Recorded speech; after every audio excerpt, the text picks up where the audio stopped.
Hi friends, today we will discuss computer crime. Computer crime is also referred as cyber crime, e-crime or electronic crime.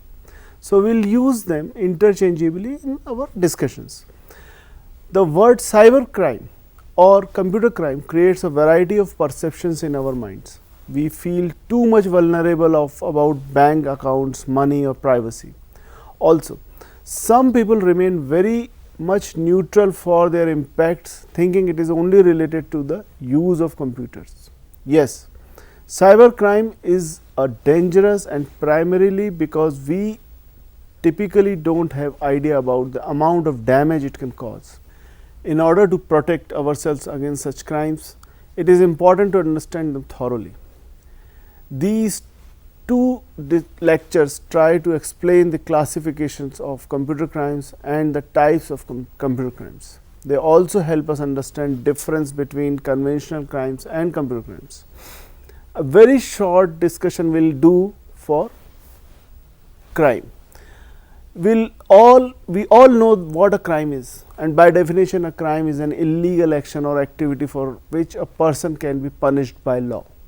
Basically, if one acts in a way which impacts interest of another individual or group of individuals negatively, an entity or entities governing that, then it can be called as crime, and that is a formal definition of and also by legal experts as well. Difference between conventional crime and computer crime. Conventional crimes, as we all understand, are basically harming somebody in terms of assets, reputation or existence. The primary difference between conventional crime and computer crime is that in case of computer crime, computer or computer network is either the tool or the target when the act of crime takes place. It is important to understand that when a computer is a target, then what part of computer is targeted. If someone's monitor is stolen, it is not a computer crime. Computer crime refers to information or impact on information stored or used in the act. Also, computer crime includes all computing devices, for example, smartphones included, not just desktop computers or laptops. Computer crimes versus attacks. This is important to understand the difference between computer crimes and attacks, since often people use those terms interchangeably. Attacking a computer for information theft, misuse, prevention or corruption is a crime. So, attack is an act which is punishable by law, and as we learned, any attack punishable by law is a crime. For example, a famous computer attack is DOS or denial of service. We will take an example of IRCTC website in old days.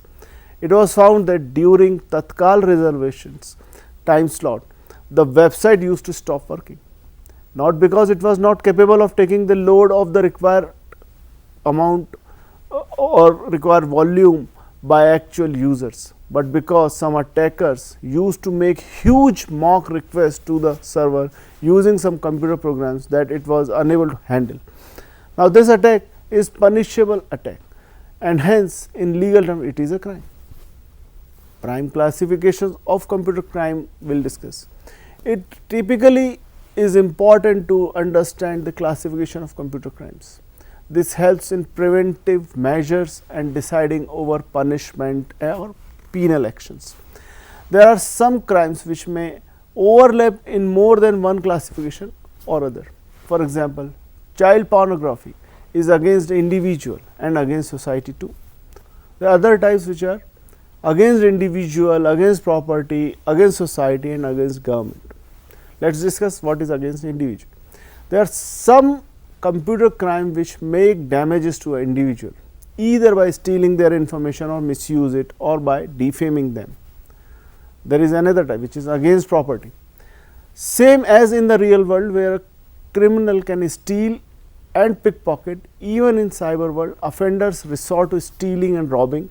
In this case, they can steal a person's bank details and drain off money, misuse a credit card to make frequent purchases online, run a scam to get naive people to part with their hard earned money, use malicious software to gain access to an organization's website or disrupt the system of the organization.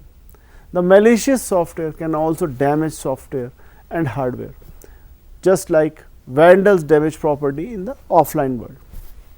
The other type is against society. Acts which harm the social harmony and environment are considered against the society. This classification also considers the fact that any act which encourage other crimes in the society, child pornography, abusive content for a religion or community, and other similar activities are cyber crimes against society. Let us talk about what is other against government. Crimes against the government are denoted to as cyber terrorism. If criminals are successful, it can cause devastation and panic amongst the citizen. In this class, criminals hack government websites, military website, or circulate propaganda. The committers can be terrorist outfits or unfriendly governments of the nation, other nations. Now, classification versus type of computer crimes. It is typically important to understand the classification of computer crimes. This helps in preventive measures and deciding over punishment or penal actions. There are some crimes which may overlap in more than one classification. For example, child pornography is against individuals and against society too. Now, let us talk about types. Types of computer crimes help us know in which manner we can be attacked or how we are vulnerable. What action from our side or from somebody else's side can make us or somebody else become victim of a computer crime. Typically, a type of computer crime can lie under one classification. However, in some exceptional cases, it can be under two classification also, increasing the amount of penal actions. Let us talk about types of computer crimes. So, there are multiple: phishing scams, malware, hacking, cyber stalking, cyber bullying, identity theft, ransomware, domain squatting, email bombing, logic bombs, virus dissemination, social media spam, plagiarism, eavesdropping and surveillance, online scam, data diddling. Let us take them one by one. So, let us talk about phishing scams. Phishing scams are attempts by scammers to trick you into giving out your personal information such as bank account numbers, passwords or credit card numbers. These scammers will contact you out of the blue via email, text message, phone call or even through social media, pretending to be a legitimate business such as your bank, telephone company or even internet provider. The scammer may ask you to update them on your details so they can refresh their systems. They may even ask you to fill out a survey as you have the chance to win a prize at the end, but here is where the scammer can get access to your email address, phone number or more. Another way these scammers get hold of your information is to tell you that unauthorized or suspicious activity has been happening on your account, and they will then ask you for your information so they can sort it out. In fact, they are going to steal from you. Phishing attacks work the same as fraudulent phone calls which people are being educated on. Example: suppose you are a customer of ICICI Bank. You get an email from support at ICICI Bank which says please check your balance and also provide a link for www.icicibank.com. Please note icicbank.com. It might be natural for you to click on the link and go to the site which exactly resembles ICICI Bank's website. You enter your username and password and then you find that site does not work. You ignore the email, but what might have happened is that the scamster has received your user ID and password for the bank. Of course, that may be sufficient for move funds, but this is just an example. Now, let us talk about malware. Malware means malicious software. Simply explained, there are different types of programs which can harm one's computer or the information stored on the computer. Harming means corrupting or stealing here. Target for malware can be a computer or any computing device. It is a piece of software written with the intent of causing harm to data and devices. Malware is overarching name for different types of viruses such as Trojan and spyware. A very simple example for malware induction is the emails we get at times, which request us to open the attachment by offering some incentive or by posing some threat. The attachment file hides virus with it. Let us talk about hacking. In simple terms, a hacker is an intruder who accesses your computer system without your permission. Hackers do this for a number of reasons, whether that is for greed, fame or power, as it shows people they are clever enough to get into something they shouldn't have. However, some will be able to break into the system and steal personal banking information and corporate financial data. Hackers tend to be computer programmers and have an advanced understanding of computers. Cyber stalking. We are talking about cyber stalking here because it is a crime, and there are many cases of cyber stalking across the world, and it is especially common with the teenagers and young adults. Usually the victim and the stalker know each other. The victim is usually subjected to online harassment in forms of a barrage of online messages and emails. The aim of online stalking is to make the victim miserable or accept control as a perverse way of being in contact with the victim, just like ordinary stalking. Cyberbullying. Cyberbullying is similar to cyber stalking. However, the barrage of messages can be harmful, abusive and wholly offensive. Cyberbullying can also be done by posting images and videos online that can offend the victims. It can also be excluding people online, creating fake accounts to post harmful or distressing content, and again sending abusive messages. Overall, it is bullying, but online, usually through social media. Identity theft. Identity theft is one of the most common types of cyber crime.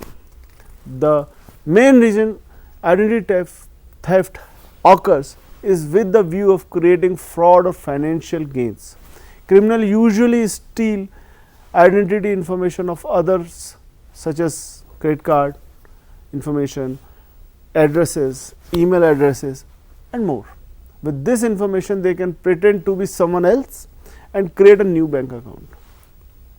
Child soliciting and abuse is a type of cybercrime where criminals solicit children via chat rooms for the purpose of pornography. It can also come in forms of material that shows or decisions sexual abuse towards children. A child is regarded as someone who is under the age of 16. This type of cybercrime is heavily monitored by the police.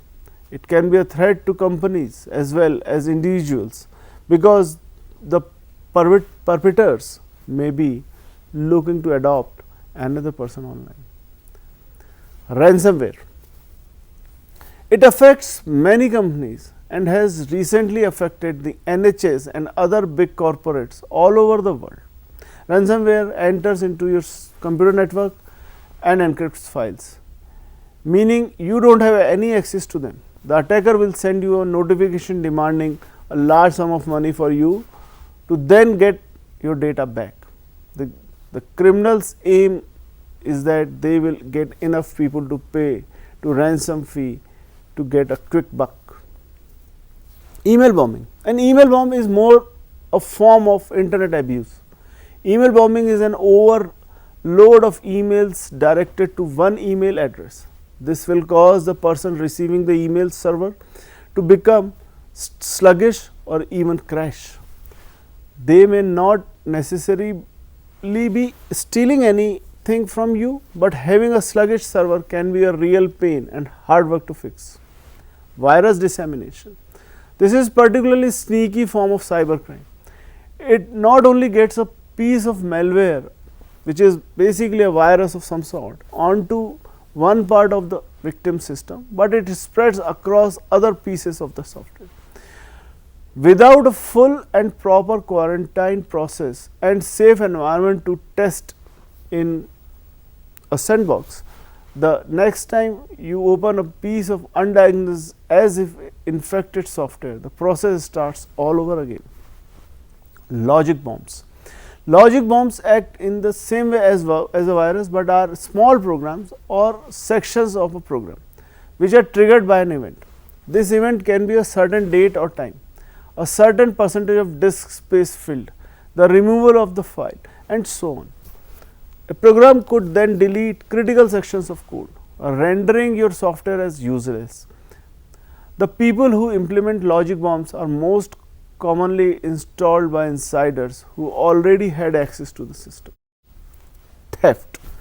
Internet theft is the broad term for any type of theft that happen over the internet. This can be done through many ways such as fake ads, fake emails, viruses, and snooping. The aim of internet theft is to steal your personal information and use it then steal money out of your bank account or make purchases using your details. Social media hack and spamming. Many celebrities that are hacked may end up following people they wouldn't usually or put random statuses.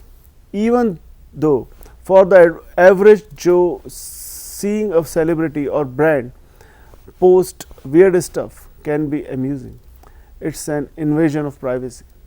However, a hacker can also spread unwarranted content that can be distressing to the people who view this content. It can also cause your account to be reported and shut down. Social media spamming comes when a person makes a fake account and becomes friends or followed by the average person. This then gives the fake account the freedom to spam inboxes with bulk messaging. This can be done for spreading malware. Spamming can also spread malicious links created with the intent to harm, mislead, or damage a user or their device. Clicking on malicious link which may be advertising a new iPhone or weight loss treatment means you could be downloading malware which can lead to the theft of personal information. Another dark side of social media is the ability for malicious accounts to spam your output by constantly replying with negative messaging, a form of trolling.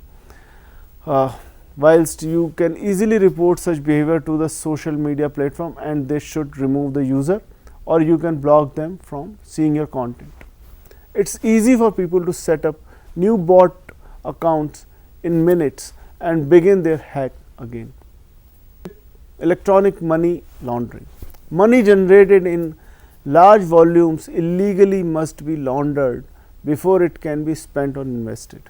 One way to launder money is to do it electronically through messages between banks, which is known as wire transfer. It had previously seemed impossible to monitor a screen wire transfer as they occur due to tremendous volume on transactions going through on a day-to-day basis. However, banks are clamping down on the issue and filling away any suspicious activity. Sales and investment fraud. By sourcing the content details and available account information for saving or investment account holders, fraudsters can adopt the persona of an investment banker. They will then contact customers to entice them with easy and profitable opportunities. But they seem a lot more trustworthy because they talk about accounts you already own and real results. Think of it as a more thorough phishing scam. Plagiarism. Stealing someone's work and afterward claiming it as own work is the most common type of act. Internet being public network, this has become very common activity. People copy images, text or videos from other websites.